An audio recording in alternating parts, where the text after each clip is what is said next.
Hello guys, welcome to AZ bytes. आज guys हम लोग क्रिएट करने वाले हैं अपना फर्स्ट कंपोनेंट रिएक्ट में। एंड इस वीडियो में हम लोग क्रिएट करने वाले हैं फंक्शन कंपोनेंट। नेक्स्ट वीडियो में हम लोग क्रिएट करेंगे क्लास कंपोनेंट एंड देखेंगे दोनों में क्या डिफरेंस है। तो पहले हम लोग देखते हैं फंक्शन कंपोनेंट क्या होता है। ये जो ऐप डॉट JSX है, ये एक फंक्शन कंपोनेंट, ठीक है। तो इसी तरह से हम लोग अपना कंपोनेंट क्रिएट कर सकते हैं एंड वहां से एक तरह से हम लोग यहाँ से JSX रिटर्न कर सकते हैं। एंड ये जो एक तरह से JSX ही है, क्यों? क्योंकि जो यहाँ पे नॉर्मल डिम में क्या होता है, क्लास होता है, ठीक है। क्लास हम देते हैं यहाँ पे, तो यहाँ पे हम लोग क्लास यूज नहीं कर सकते। अगर आप क्लास यूज करोगे तो वो एरर देगा, ठीक है। देखो क्या दे रहा है, unknown property class found class name instead. तो अब यहाँ पे क्लास नेम यूज करते हो, तो इसलिए यहाँ पे ये हम इसको JSX बोलते हैं, ठीक है। तो हम कैसे कंपोनेंट क्रिएट करते हैं यहाँ पे हम लोग यहाँ पे जाएंगे एंड फॉर एग्जांपल कि मैं अपना एक कंपोनेंट क्रिएट करता हूँ एजेड। एंड जो नेम होना चाहिए वो ऑलवेज, देखो ये भी अगर ऐप कंपोनेंट है तो इसका जो फर्स्ट लेटर है वो कैपिटल है, ठीक है। तो एजेड बाइट्स एंड यहाँ पे डॉट एंड उसका जो फॉर्मेट होना चाहिए वो JSX होना चाहिए। जो पुराना जो रिएक्ट है उसमें JS होता था, ठीक है। एंड अभी आप यहाँ पे क्योंकि हम जावास्क्रिप्ट यूज करें तो हम लोग JSX देंगे, ये नए वर्जन का है, ठीक है, JSX, ठीक है, इस तरह से। एंड सेम इसे यहाँ पे लिखा हुआ है फंक्शन ऐप इस तरह से। एंड यहाँ पे फॉर एग्जाम्पल कि मैं यहाँ पे लिख देता हूँ फंक्शन एंड यहाँ पे लिखूंगा जो ये भी नाम होना चाहिए स्टार्ट, वो भी कैपिटल से ही होना चाहिए, ठीक है, एजेड। ऐसा कोई मतलब फिक्स नहीं है कि आप कैपिटल से ही, तो बट होना चाहिए, ठीक है। अगर मैं यहाँ पे देखो अभी दिखाता हूँ आपको, मैं पहले इसको लिख देता हूँ, ठीक है। यहाँ पे अगर मैं यहाँ पे भी रिटर्न कर दूं, ठीक है, यहाँ पे एक एलिमेंट दे दूं H3 and hello from AZ bytes.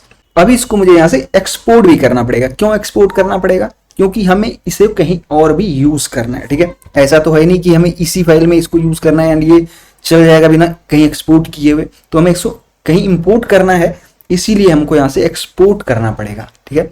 तो आप यहाँ पे लिख सकते हो एक्सपोर्ट डिफॉल्ट, क्योंकि एक ही चीज हम एक ही फंक्शन है जो कि हम यहाँ से एक्सपोर्ट कर रहे हैं, तो वो हम इसलिए यहाँ पे डिफॉल्ट में इसको एक्सपोर्ट कर रहे हैं, ठीक है। एंड अभी ये कंपोनेंट हमारा रेडी हो गया, ठीक है। अभी यहाँ पे अगर मैं इस तरह से दे दूं, ठीक है, एंड इस तरह से दे दूं तो ये भी चल जाएगा, ठीक है। लेकिन आप देखो कि जो अगर आप इसमें आओ ऐप वाले में, डिफॉल्ट ये ऑलरेडी रिएक्ट करके देता है, तो देखो इसका भी जो ये ए है वो कैपिटल है, ठीक है।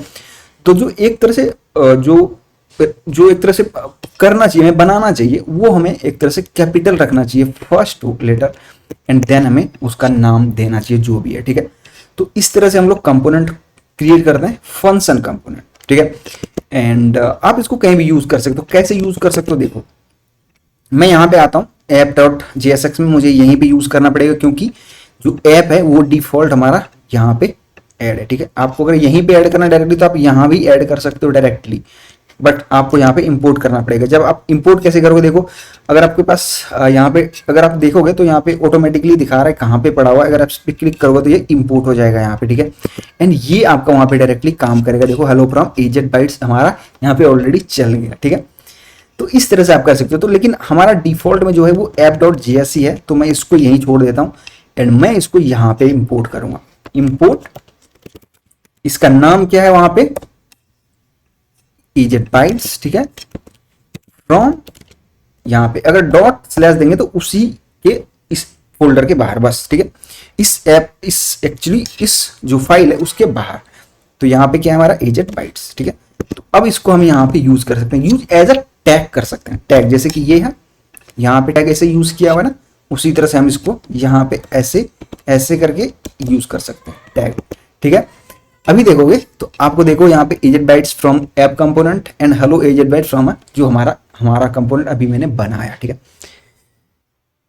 तो ये इस तरह से हम लोग कंपोनेंट बना सकते हैं। बट हमें जो कंपोनेंट ऑलरेडी जो हमें स्ट्रक्चर रखना चाहिए ना, वो हमें यहाँ पे रखना चाहिए एक तरह से। आप यहाँ बनाओ, या तो पेजेस बना दो, पेजेस का बना सकते हो फोल्डर। प्रिफर्ड है कि आप यहाँ पे कंपोनेंट्स बनाओ, ठीक है, कंपोनेंट्स। एंड इसके अंदर आप सारे जितने कंपोनेंट है आप इसके अंदर रख सकते हो। अगर मॉड्यूल है फॉर एग्जांपल कि एक प्रोडक्ट मॉड्यूल है, तो इसके अंदर आप एक प्रोडक्ट फोल्डर बनाओ, उसके अंदर प्रोडक्ट के जितने भी कंपोनेंट है वो रख सकते हो। उसी तरह से जो हमारा लैंडिंग पेज है उसका है वहाँ पे उस तरह वो रख सकते हो। तो एक तरह से आप मॉड्यूलाइज कर सकते हो, ठीक है, स्ट्रक्चर बना सकते हो अपना, तो वो सही रहता है रीडेबिलिटी के लिए। कोई अगर हमारा कोई जो एप्लीकेशन कोई और देखे तो उसको समझ आ जाएगा, अच्छा यहाँ पे कंपोनेंट है तो जितने भी सारे कंपोनेंट हो गए वो यहाँ पे बने होंगे, ठीक है। या आप मॉड्यूल भी नाम दे सकते हो, आप ये आपकी मर्जी है, जो आपको अच्छा लगता है तो आप वहाँ पे लिख के दे सकते हो।